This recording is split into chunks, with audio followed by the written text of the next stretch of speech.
Defense Secretary Donald Rumsfeld died at his home in New Mexico today at the age of 88. WGN's Mike Lowe is live at Daily Plaza tonight with a look at the Chicago native's life in politics. Good evening, Mike. And good evening once again to both of you. Before Donald Rumsfeld's long and storied career in Washington, he had a long-standing tie to Chicago. It's a great city. Donald Rumsfeld spoke with WGN about a decade ago as he looked out on his old neighborhood, Lincoln Park. Oh my goodness, yeah, I was born here, grew up here, went to New Trier, went to Skokie School in Winnetka. He grew up in Winnetka and graduated from New Trier High School in 1950, where he was the captain of the wrestling team. It prepared him for the contact sport of politics, which he entered after graduating from Princeton and then serving in the Navy as a fighter pilot.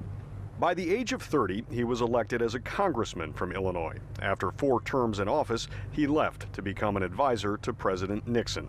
When Nixon resigned, he led the transition to the Gerald Ford administration, where he served as chief of staff, and then in 1975, at just 43 years old, he was tapped to become the youngest ever Secretary of Defense. Nearly a quarter century later, the combative and colorful Washington insider would have a second act. He had a kind of bully's attitude towards both his interpersonal affairs and his view of the world, and that sets the tone for everything else. A close ally of then Vice President Dick Cheney, he, at age 74, became the oldest ever Secretary of Defense. He was in the Pentagon during the attack on September 11th. Feeling the Pentagon shake when an airplane filled with innocent people crashed into the building. Secretary Rumsfeld's first instinct was to run toward danger. I did. And I went back in the office and began the process of sorting through what would happen next. What happened next was the war on terror and the 2 controversial conflicts in Afghanistan and Iraq. He had a lot of skill as a tactician, both for his own career advancement through the shoals of Washington bureaucracy, but also in military planning.